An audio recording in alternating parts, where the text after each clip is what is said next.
Hello, everyone, and thank you for joining the DISCUS State of the Industry webinar, where we will share insights and trends from our recent annual economic briefing. We will get started in a few minutes, but a few housekeeping items before we begin. Please note that this webinar will be recorded and sent out to all who registered. We will have some time reserved at the end of the program for questions and answers. If you wish to submit a question during the presentation, please use the question and answer feature at the bottom of your Zoom screen. Note this is a Q&A box. It's different from the chat. And please include your name and company affiliation. Any unanswered questions will be fielded after the webinar, or feel free to reach out to press@distilledspirits.org. We'll get started in another minute as folks are trickling in.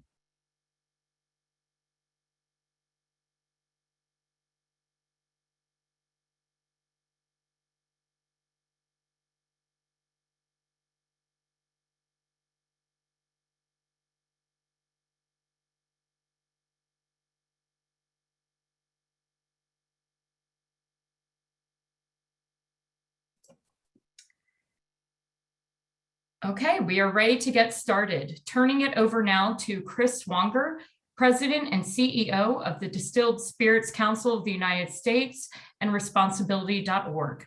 Take it away, Chris.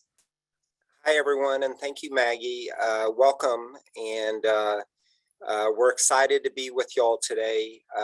Got interesting report for 2021, and also we'll talk about our plans for 2022 as well. So next slide.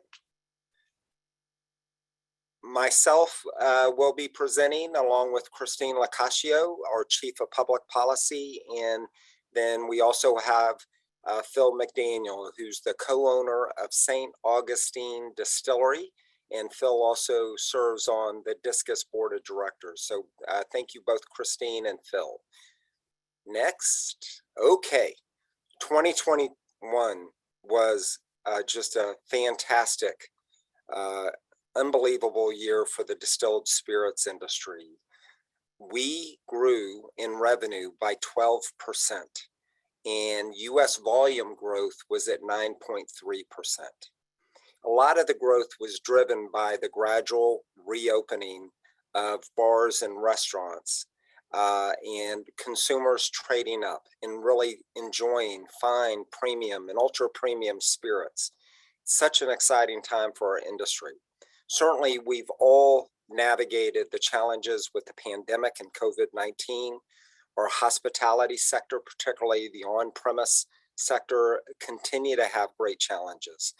Let me just say, for the record, great kudos to the DISCUS member companies, but everybody in the industry for the distilled spirits industry, our distributor partners, our retail partners, our on and off-premise partners as well, our magnificent control state partners as well.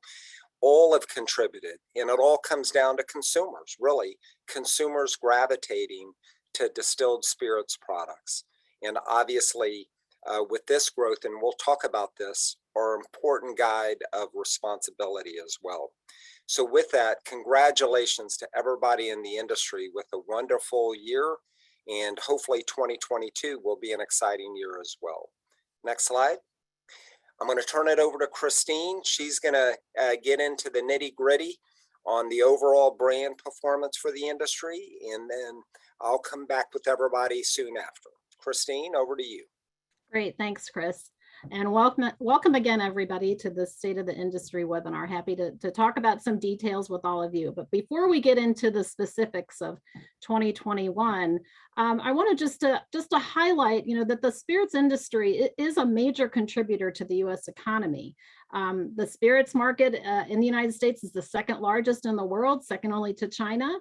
Our industry generates about $200 billion in economic activity, supporting around 1.7 million jobs throughout the production, distribution, and sale of spirits throughout the United States.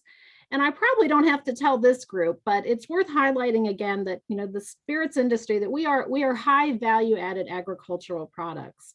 And just to note that in 2020, spirits producers utilized about 2.2 billion pounds of grains in the production of whiskeys, brandy, rum, gin, and vodka in the United States. So I think it's an important point to highlight how we are an agricultural product and support a lot of farmers around the United States.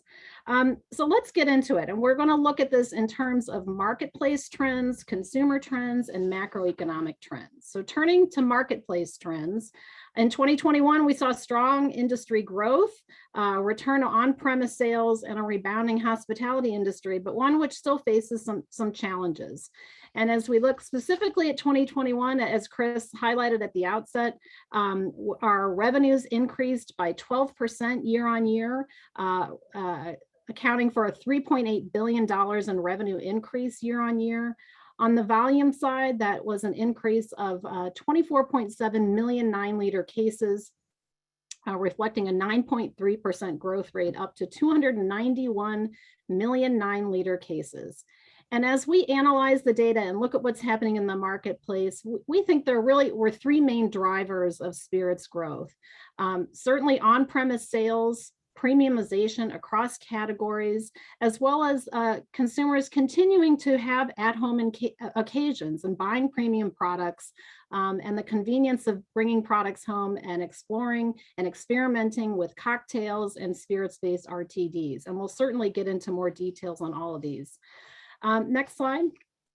But taking a step back to looking at, how the industry has grown over the past 2 decades in terms of revenue, I think it's very interesting, revenue and volume, to look at it that, I think we need to go back one slide. Revenue growth has accelerated in recent years. So over the past two decades, the average annual growth rate was about 5.5%. But in the past 5 years, that increased to about 7.3%. So it really demonstrates how the spirits industry is growing.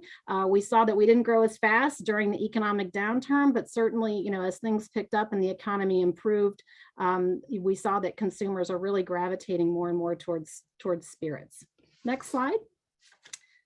So spirits continue to increase market share in both value and volume. So as we look at how the spirits industry fits within the overall beverage alcohol industry, we account for about 41% of the overall alcohol industry in terms of revenue and 38% in terms of volume. And so over the past decade, spirits have gained about almost 7.3 percentage points over the decade in terms of revenue, and 6.3 percentage points over the past decade in terms of volume. So again, solid growth. It's an exciting time to be in the spirits industry for sure. Looking at the on-premise, next slide, please. So we certainly know what happened in 2020 with the on-premise. As reflected here, on-premise volumes declined by 44%. Looking at 2020 compared to the previous year, we know with all the restaurant closures, that was unfortunate, but obviously we understand why that happened. But in 2021, as people got vaccinated and things started to improve, restaurants were able to reopen and serve customers. Again, we saw a nice healthy rebounding there of 53%. And then looking at on the off-premise side, the volumes held steady. We all remember from 2020, as everybody was stuck at home and a lot of people were buying things and doing the pantry filling and stocking up, that we had a really, a significant increase in 2020 of 18%. But interestingly, in 2021, that didn't fall into the negative side. It really held steady with a nice, 1% increase year on year. Next slide. So turning a little bit on the restaurant industry, certainly we know the industry is recovering, but boy, they still have challenges. And this is some information that we received from the National Restaurant Association, looking at restaurant industry sales over the past 8 months, ending in December of 2021, compared to prior to the pandemic. And we saw prior to the pandemic, sales were pretty stable. And then, we see that in May of 2021 at 7.2 billions of dollars in December 21 dollars. They were just getting back to where they were prior to the pandemic. We saw a positive trajectory in the mid part of the year. People were getting vaccinated, going out again, but then that started to stall. We had some new variants, as we all are well aware, that introduced some volatility again into the system. And with the spike in COVID cases resulting in then staff shortages, we've all heard about the supply chain impacting consumers and workers and everybody. It did seem to have a significant impact on the restaurant industry. And in fact, the National Restaurant Association did a survey of their members, and 88% said that they saw a decline in customer demand for indoor dining, and 74% said that their restaurant is less profitable now than it was prior to the pandemic. Next slide. So then we wanted to look at, well, how are small businesses faring, and how does that compare with the food and hospitality sector? And what's interesting here is that really only 19% of small businesses in the food service and hospitality sector are operating at pre-pandemic levels. And if you look at this very interesting chart here, what it shows is that those in the food service and hospitality sector are facing more challenges than kind of compared to rest of all industries. So just to point out a few things here, 3% within the food service and hospitality sector have closed permanently, compared to 1% in all other industries.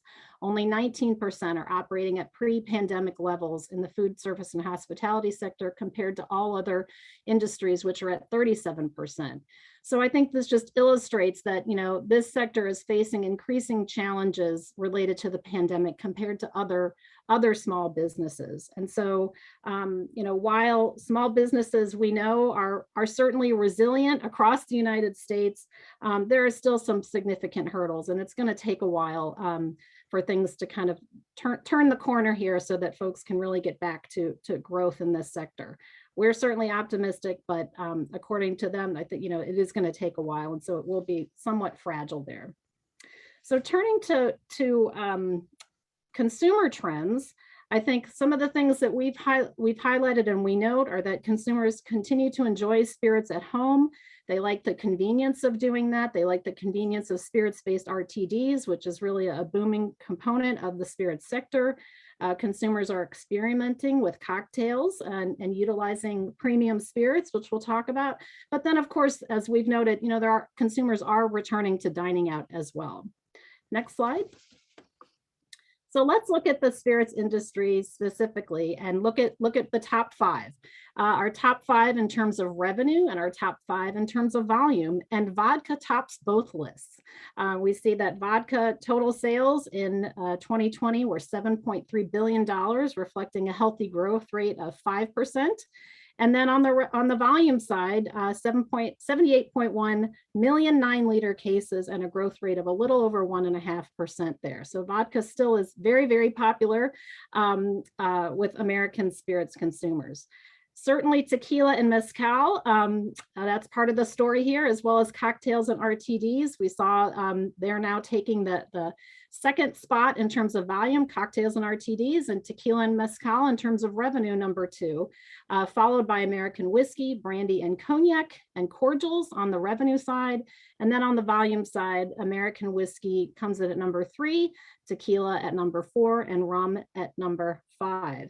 I would note also that, American whiskey is a component of the overall whiskey category. And if you look at the total whiskey category, sales there total $11.8 billion. And on the volume side, reached 76.4 million liter cases. And so certainly whiskey is a very, very popular category as well. Next slide.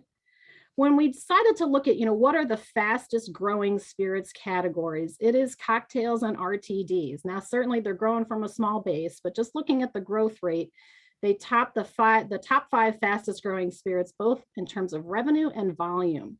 We saw an increase in sales by $489 million and 13.1 million liter cases. And then in the number 2 spot for both tequila and mezcal, Irish whiskey is number 3 across both categories in terms of growth rates, followed by cordials and single malt scotches. We would note on single malt scotch that, as you may recall, they were subjected to some import tariffs for a while of 25%, and those were lifted mid-year, which we were certainly very pleased to see, starting a return to 0 for 0 on the tariff side, but still have some work to go on that regard. Next slide.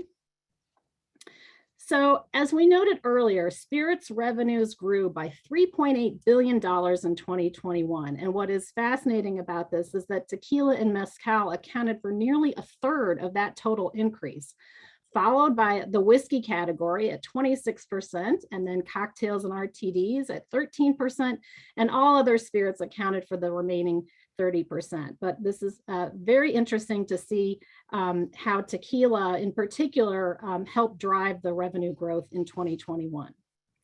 Next slide. Now, when we look at the categories of spirits in terms of their price points, it's very interesting to see that super premium spirits are growing the fastest. And as you see here, both in terms of revenue and volume, we have broken these down by super premium, high-end premium, premium, and value. And you see where the major growth is in those top categories. And just to give you another statistic here, of the $3.8 billion in growth, 3.1 billion or 82% is from the super premium and high-end premium. So what does all this tell us? All these numbers tell us really that people are drinking better, not more. Next slide.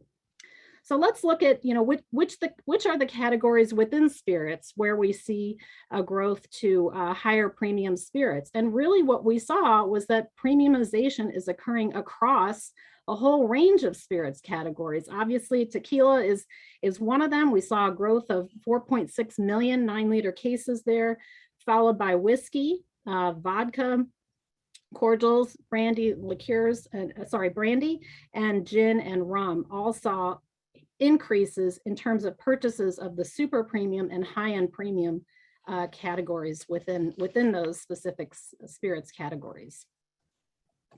So then let's talk a little bit about whiskey. We love talking about whiskey. That's the next slide, please.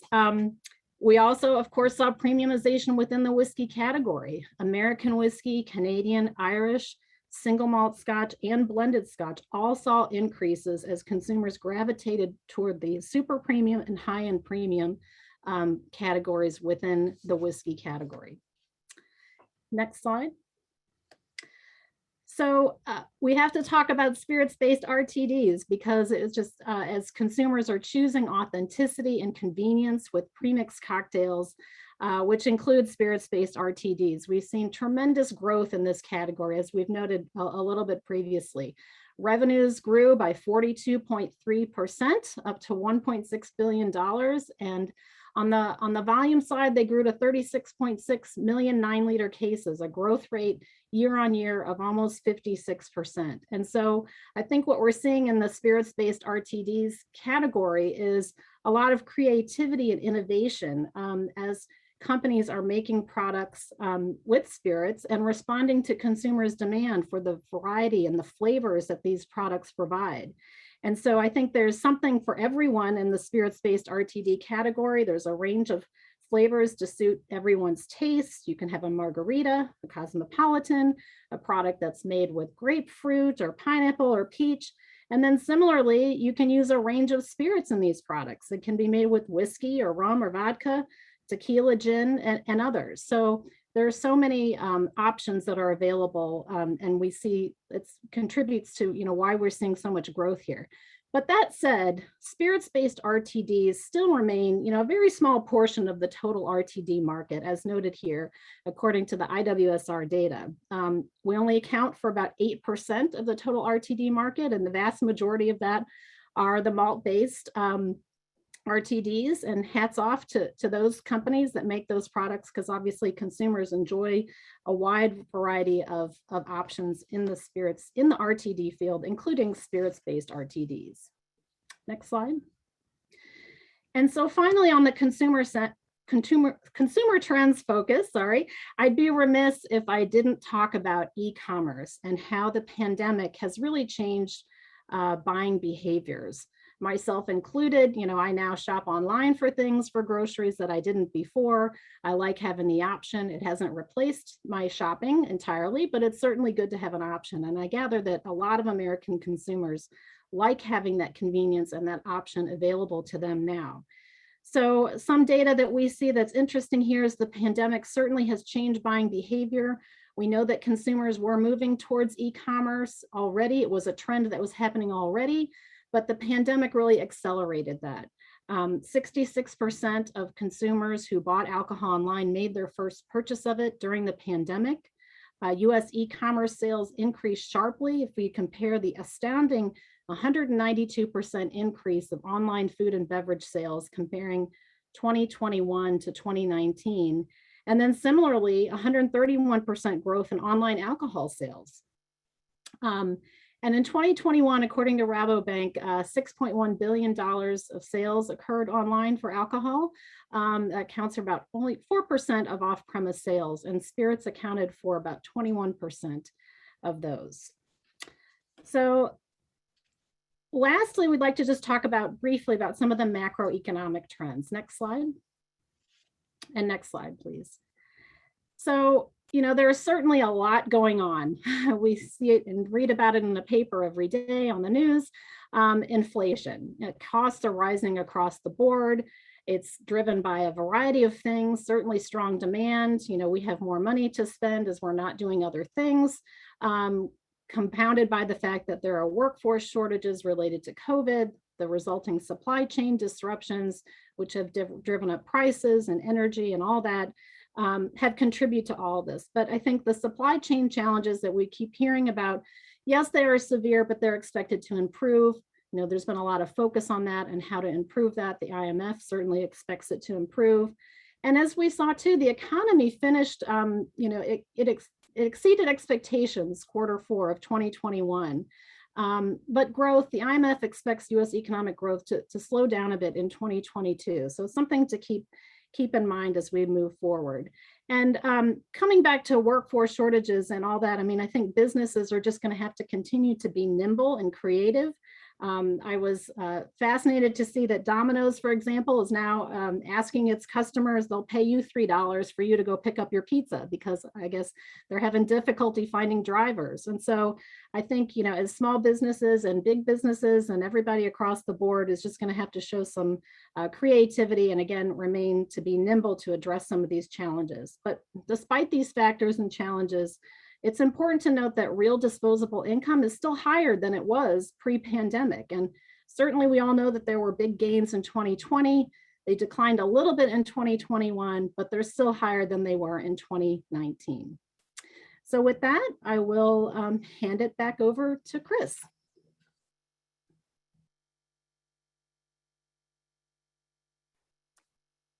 Great, Christine. Thank you. It took me a minute to take it off mute.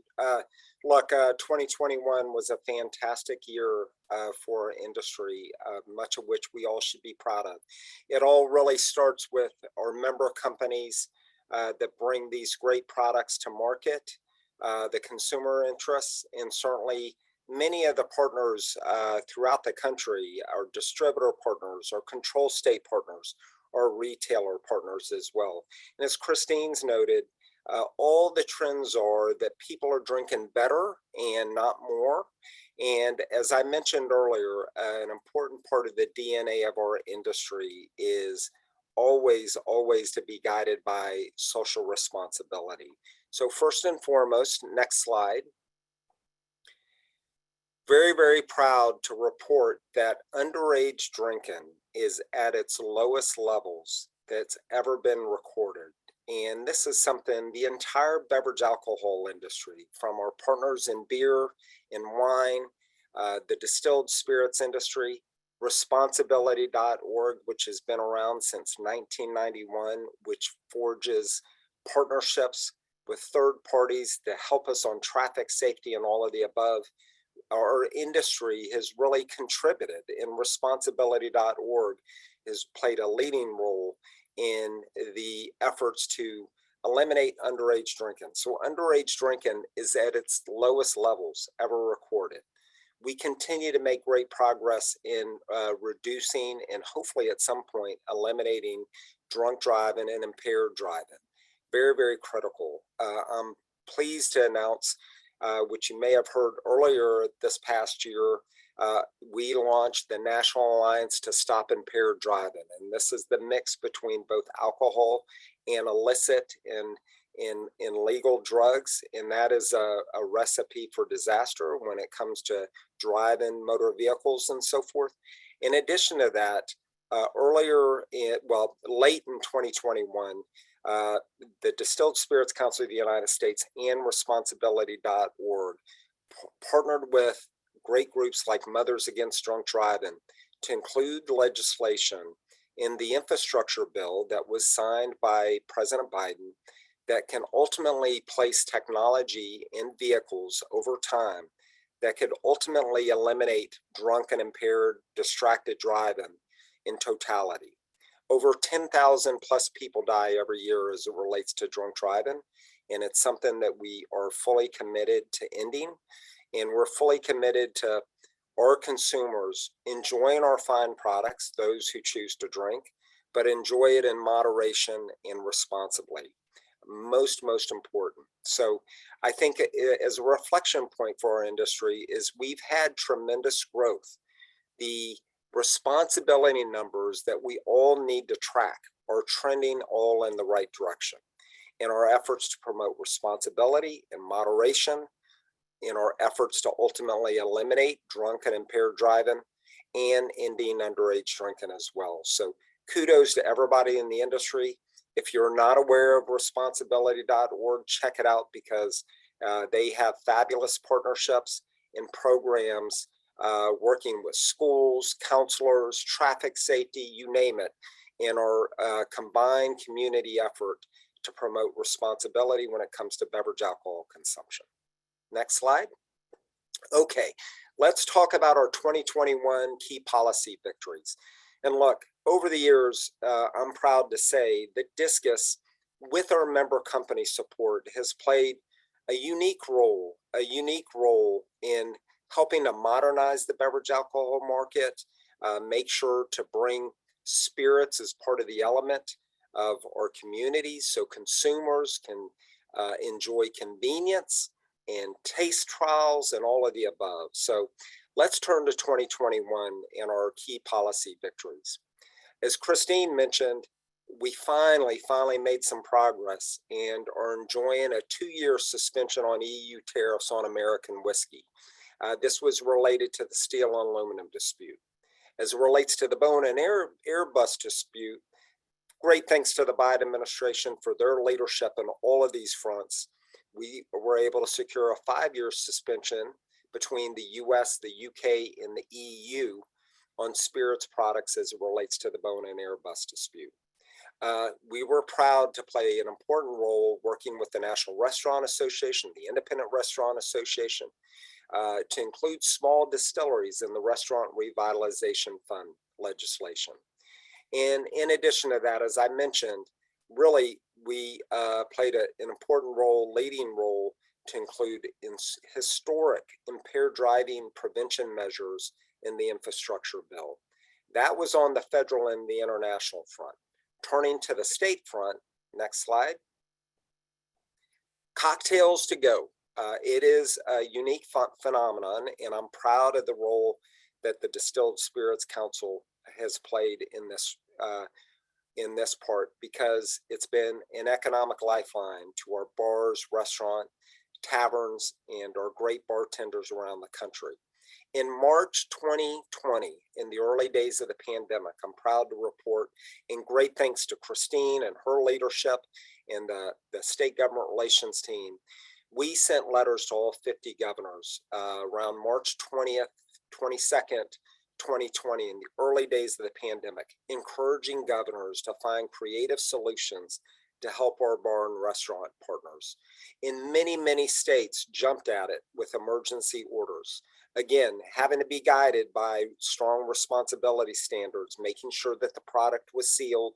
We've worked very hard to work with delivery companies to make sure they understood what they needed to do in the delivery of beverage alcohol. but pleased to report that 16 states have made cocktails to go permanent. 14 states have passed legislation to extend the measures beyond the emergency orders.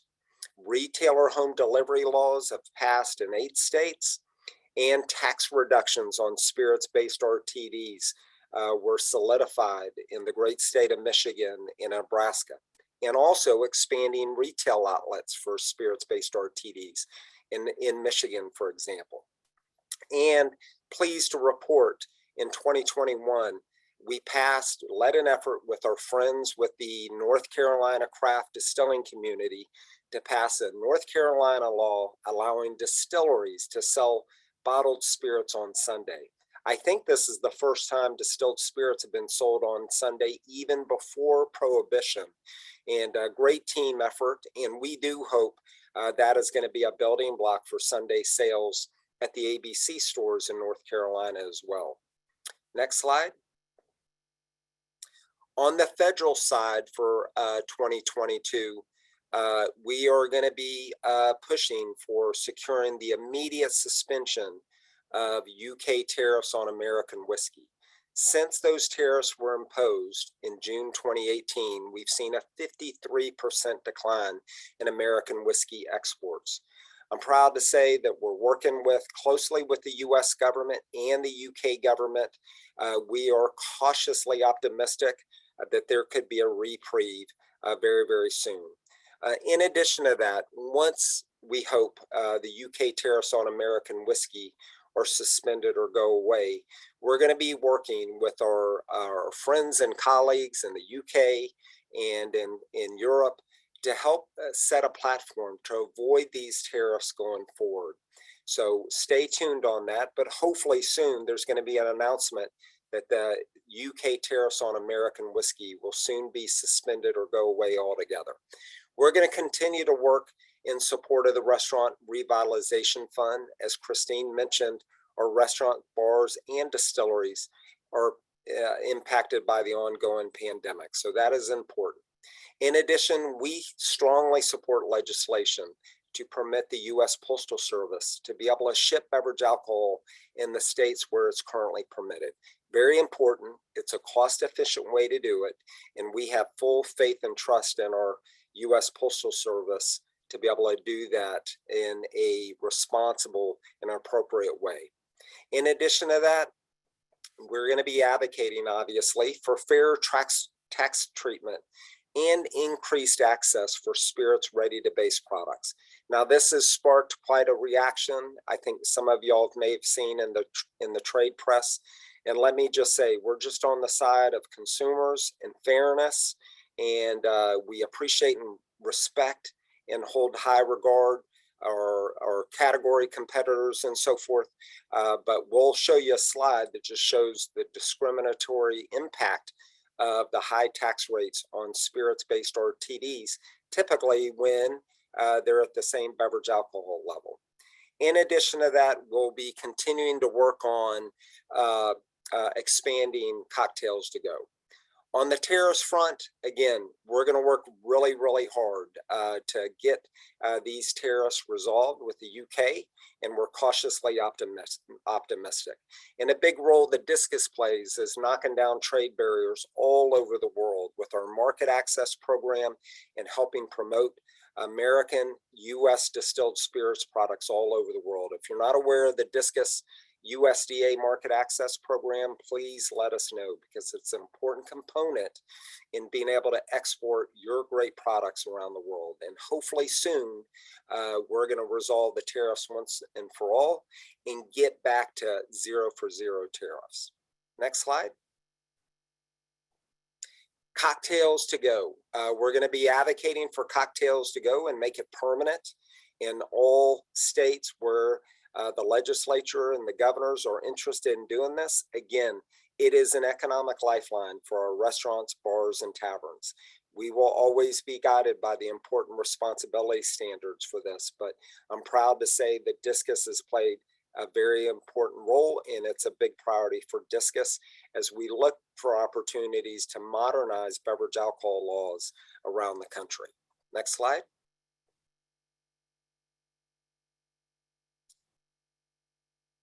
Okay, seeking tax fairness on spirits-based ready-to-drink products. Again, as I mentioned, there's been a lot of trade press on this.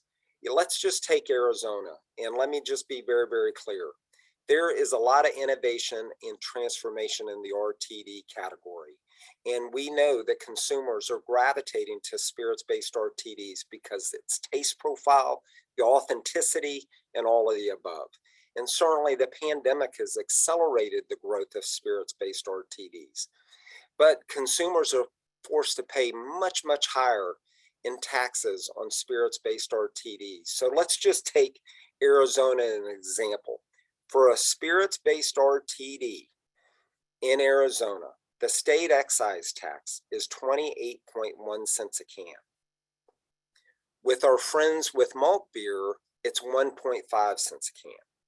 So there are opportunities to expand the market access for spirits-based RTDs and reduce the tax rates as well, because our consumers are being gouged by this. We, again, respect our friends in the other categories, but we're on the side of fairness and we're on the side of our consumers. So we feel compelled to facilitate efforts for consumers to have access to these great spirits-based RTDs and at the same time pay a fair tax rate as well. And typically these products are at the same alcohol by volume, 5%. So we're very excited about inspiring this discussion within legislatures around the countries as well. Next slide. Spirits United. I think many of y'all might be aware of Spirits United. It was launched about 2 years ago, but it's our grassroots platform. And we would encourage all of y'all, if you're not a member of Spirits United, just go on spiritsunited.org. Sorry, www.spiritsunited.org. It is a way for everybody in the industry to come together and get engaged on important public policy issues that are important for our industry, whether it's market access issues, whether it's responsibility efforts that we're working on. Spirits United is a great platform. Spirits United has played a pivotal role in our efforts on ending the tariff challenges between the US and the EU. It is playing a pivotal role right now on the tariff challenges with the UK right now. And please, please, please take a moment and learn more about Spirits United if you're not familiar with it, and go on www.spiritsunited.org and please sign up. 1, 2, 3 steps, takes about 2 minutes, and then you're good to go. And of course, we'll always be judicious on when we need your help on key issues. So with that, let me turn it over to Phil McDaniel, head co-founder of St. Augustine Distillery, and Phil serves on behalf of the nation's craft distillers on the DISCUS board of directors. Phil, over to you. Thank you very much, and welcome everybody today.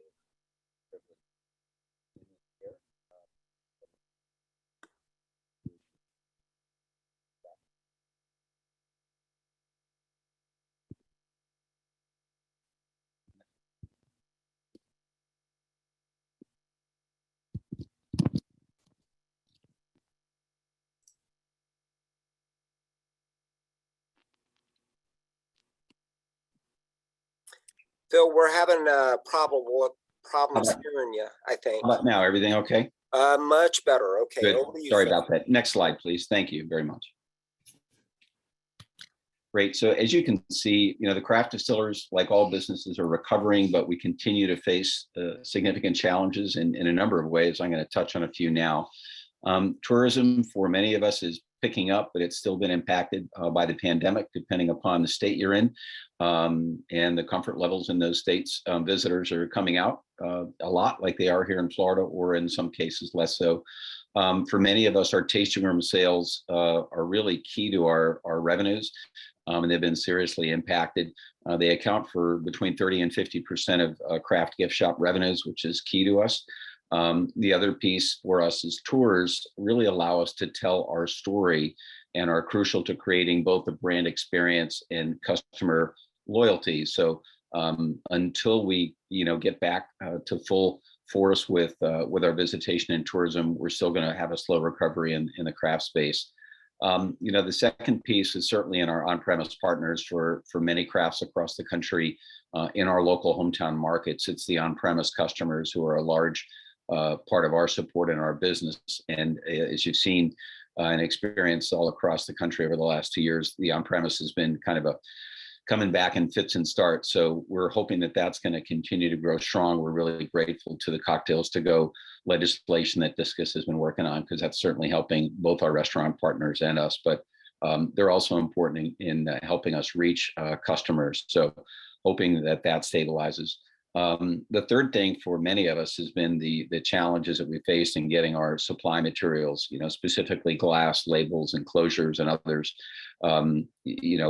We as one company, we've had to switch from a custom bottle that we had to a generic wine bottle because we simply couldn't get the glass. So it's definitely impacting our products. And I guess the other big piece that's hitting us all equally and in a tough way, it's driving to inflation is our issue on price increase, whether it's the cost of the actual products themselves or the freight is costing. Our bottle and freight costs for us have been up over 17% over the last 24 months. And our grain prices have really gone up significantly. So it's been quite a challenge for us. And I think the last piece for us is the issue on staffing shortages. It's no surprise in the service industry. It's been difficult to get folks to come back to work, and many hospitality industry workers, in fact, have left the industry. And even when they come back, sometimes you have these temporary 2, 3, 4 day, 5-day outages with due to COVID and Omicron. So that's been a challenge too. So next slide, please. On a good front, the tourism, let me go back here, sorry. Okay. Sorry about that. But obviously the distilleries have grown significantly, since 2005. We started with about 50 back in around 2005, and today there's over 2,300 in the United States. So it's seen a tremendous growth, just like it did in the craft beer space in the 1990s and the 2000s. As an example, our distillery here in Florida hosts over 170,000 visitors in a normal year. And it's a really important lifeblood to many crafts, because again, as I said earlier, it's our way to build new customers and gain fans. Perhaps what's even more exciting is the growth of distillery trails across the country. I think in Kentucky right now, there's 4 or 5 sub trails within the main Kentucky, bourbon trail. There's the downtown urban bourbon, and then there's the crafts that have proliferated all throughout the state. So that's happening not only in Kentucky, but across the country. So really, really grateful to see that. Spirits tourism, for our local economies is really helping to transform communities and growing our local and state economies. Many distilleries are, as all businesses, large and small, when we're doing well, we give back to the communities, we reinvest, our dollars to make our communities better places, safer places. So we're really proud of the work that all of us are doing there. And the other piece that's been very exciting is to be partnering with the State Tourism Board. The Florida Craft Distillers Guild has worked recently with Visit Florida, which is our state agency, to create more things for people to do when they come to a state on vacation. So that's a really exciting and dynamic thing. Next slide, please. Moving forward, as Chris touched on earlier, we have a number of key legislative issues we're going to try to advance in the coming year. We'll need the support of everybody on this call, as well as your fans and friends. But certainly at the top of the list is to remove that remaining tariff on American whiskeys in the UK. As Chris said, we're down, I think, 50% over where we were pre-pandemic and pre the tariff war. And so getting that removed would be great. Our fingers crossed that's going to happen. And then that will allow, many American whiskey makers, large and small, to get access to that important UK market. Certainly, to what's near and dear to the hearts of all distillers, large and small now, is this direct to consumer challenge. For those of you who don't know, 47 states in the country today have for many years allowed direct to consumer shipping on wine. Which is wonderful. It's a great consumer choice, and it's wonderful for those wineries who may not be distributed in other states. Yet only 11 states currently allow direct to consumer shipping. And so one of the important things that we're working on at DISCUS is creating parity for spirits as it relates to wine. And again, the main winner that we're trying to get here is our consumers, because as Chris said earlier, so much business has moved to the e-commerce space. And having the ability and providing consumers more choice to get the spirits from the places that they want, in the way that they want is really critical. So we're going to be working on that. Again, at the start of the pandemic, 6 states had allowed temporary spirits, DTC. I think New York and Montana have expired, and DISCUS is going to continue to work hard at that. We're going to expand market access and create a fair tax structure. As Chris said, the explosive growth of ready to drink market space is just tremendous. But to have these giant disparities as a tax rate between the other, whether it's malt-based or wine or spirits, again, it's about doing the right thing for the consumer and creating equity and parity for those. So we're going to work hard to do that. There's a lot of craft distilleries who are not producing spirits-based RTDs simply because it's too expensive and they can't be competitive. So if we can continue to level that playing field, I think you'll see a lot of growth in the spirits space. And certainly making cocktails to go permanent is going to be a critical priority for us, as is holding the line on alcohol tax hikes, things like FET, et cetera. I think that may be my last slide. Next. There we go, Chris. Hey. I'm going to turn it back over to you. Thank you. Thank you, Phil. A couple of things, just getting to Phil's point. On the direct-to-consumer shipping issue, let me just reaffirm, DISCUS is strong, long-standing support for the 3-tier system. There is no substitute for our great distributor and our great retailer partners. But the world has changed rather dramatically, as Christine and Phil have mentioned, as it relates to e-commerce. And direct-to-consumer shipping for wine has coexisted mightily well for the wine industry in the 3-tier system. And we are on point in states like California and others to help ensure that distilleries enjoy that same opportunity as well.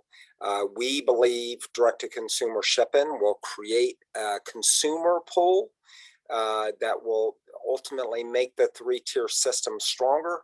So ultimately, we continue to get consumers and avid spirits connoisseurs to go to that great retail store and pick up their favorite bottle of distilled spirits. And we believe direct-to-consumer shipping can help do that. And it will complement the 3-tier system. In addition to that, which I should have mentioned earlier, look, DISCUS has always been on point fighting against tax increase threats. Anytime there's a major tax increase in a state or certainly on the federal level, it impacts our industry in a dramatic way. So sometimes you got to play a lot of defense to kind of preserve and protect the marketplace. With a very fast changing marketplace, we are on offense to help nurture and support the marketplace of the future, to drive consumer convenience while also being guided by responsibility as well. Next slide.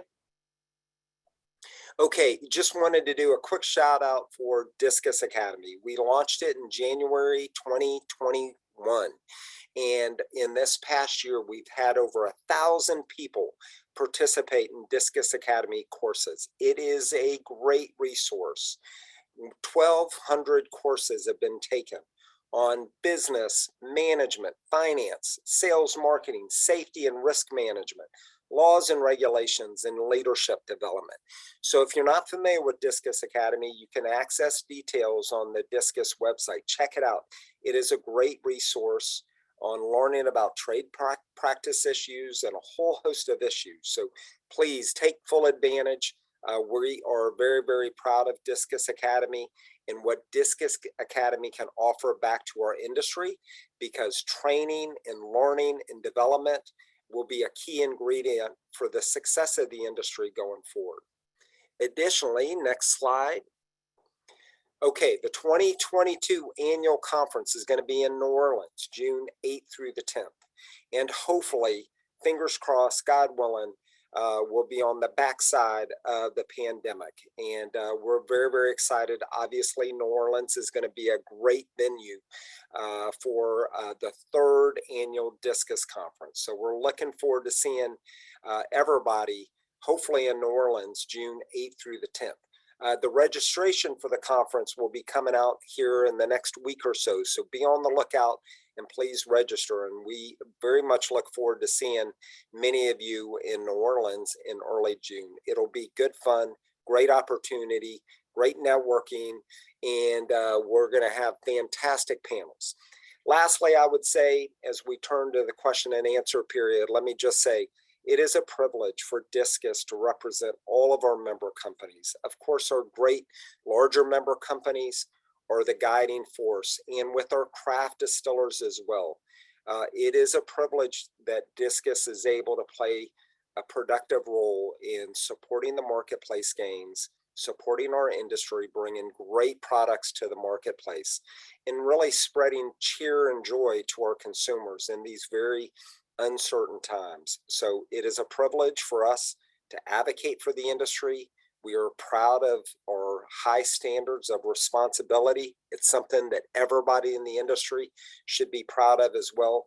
And we'd like to open it up for question and answer. And thank you again for everybody for joining the State of the Industry webinar. Maggie, questions?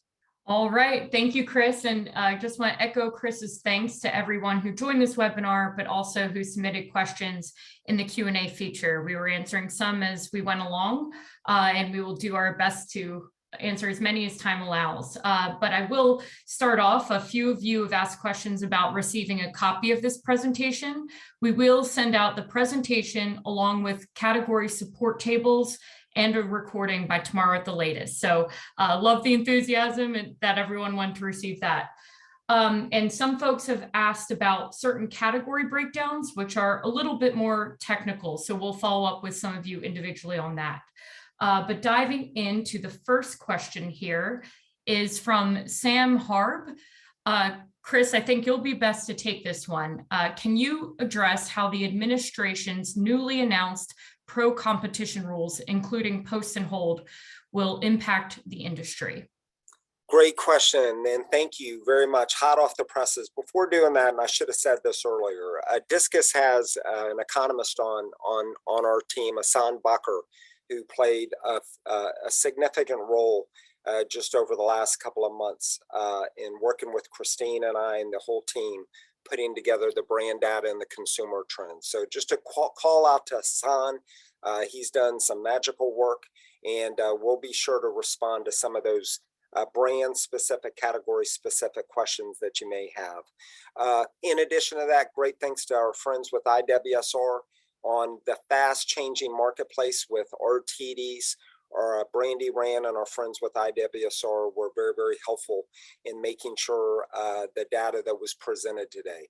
So to your question, and this is hot off the presses, as many of you may be aware, the U.S. Treasury Department today issued a report about competition in the beverage alcohol marketplace.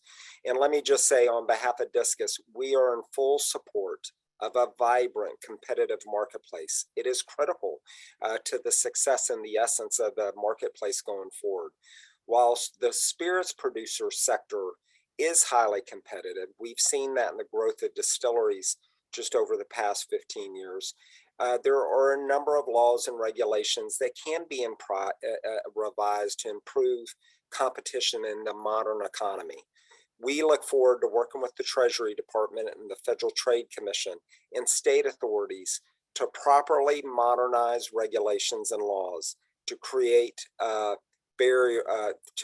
end barriers for competition. Competition it makes the world a better place. And DISCUS fully supports a competitive vibrant marketplace. And we are in the early stages of reviewing the report and taking it in. It was released this morning around 7:30, but it's a big and important report. It's important for certainly DISCUS and everybody in the industry to digest, and we do think there's opportunities.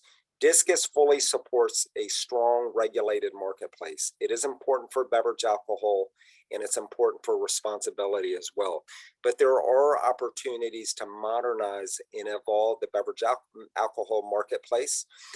DISCUS has been on point for that at least over the last 22 plus years, and will continue to do that. We do believe that has been a contributing factor in the market share gains that our industry has received over the past 15 years. And we think it's important for society as well, and most importantly for consumers. Great question. Great. And the next question, why do you think tequila and mezcal are so popular right now in the United States? On Christine, fire, Christine. On fire. Yeah, on fire. And congratulations to all of our tequila and mezcal friends. Christine, over to you. Yeah, I mean, I would say this is a trend that has been, growing over the past several years. We've seen, a lot of new higher end tequilas coming into the marketplace as well. I think we've all seen there are a lot of new celebrities that are involved in some particular brands, which has probably drawn more attention to the category overall. But obviously, tequila, I think margarita is maybe the #1 or #2 cocktail in America. So you still have, the really great popularity of margaritas, but also, consumers are getting exposed to more of the premium and super premium tequilas, which they are learning. You can sip and savor a high-end tequila just like you can a beautiful cognac or an American whiskey or a Scotch whiskey. So there's a range of options in the tequila category to kind of fit anybody's price point as well. So I think, it's exciting to see the growth in the tequila industry, but I think all those factors have contributed to that tremendous growth, as well as just as we talked about earlier, how, consumers are really gravitating more towards super premium and high-end premium products across all spirits, most of all spirits categories generally as well. And American whiskey, Christine, is on fire as well. But certainly the tequila and mezcal numbers have really, it's pretty amazing. But American whiskey is as hot as ever as well. Yep, for sure. Great. Next question is, what is the status of the DTC bill in California? Great question. So as many of you may be aware, just a couple of weeks ago, could have been last week, I think, the California Senate passed legislation to allow distilled spirits shipping in California. The legislation will now go to the Assembly for consideration, and DISCUS has been very active in that regard. In the final stages of the legislative process in the Senate, that legislation did exclude medium to larger distilled spirit suppliers. The DISCUS perspective is direct-to-consumer shipping should apply to all distillers across the board. So we'll work with the Assembly to try to course correct that. We do appreciate and recognize that there is strong support for our great California distilleries, the small ones. Again, direct-to-consumer shipping is an important lifeline for them. We call on the governor to extend the emergency rulemaking to permit in-state direct-to-consumer shipping, but we will be active in California and other states to make sure that direct-to-consumer shipping is a complement to the three-tier system, and certainly fulfills the demand for all distilleries, large and small, because it's important for consumers and it's important for the integrity of the three-tier system, we believe, and important for direct-to-consumer shipping as well. So get active in California and help us out. Join Spirits United and get friends, family, cocktail connoisseurs. We are living in an American renaissance for the cocktail, and direct-to-consumer shipping can be another contributing factor to that. And Chris, I would just add on California, we still don't have the language yet. And so, as we all know with legislation, it all depends on the words and how it's written too. So we're waiting to get the language to see, what's currently on the table. Yep, the legislative process is a little bit like making sausage, right? And we'll be working on this legislation all the way through the end. But we're excited. There's an exciting opportunity, and we'll be very engaged in the assembly. Wonderful. Thank you both. And we have time for one last question. And don't worry if your question was not addressed and you haven't already given us your email address, please reach out to press@distilledspirits.org and we'll find the right person to answer your question. But last up, can you speak to the growth in cordials and what more is known about how these are being used? Christine, over to you. That's a good question. I think we're going to have to follow up with you on that. I mean, I think, cordials includes quite an array of products. It's not a huge category. I mean, it is a significant one. We'll have to come back to you on that after I think, Christine, maybe the mixability, with everybody gravitating to premium and super premium products, cordials can play an important role in the mixability of great cocktails as consumers are, trying new cocktails at home and so forth. Again, an exciting time for cordials too, right, Christine? Yeah, for sure. Wonderful.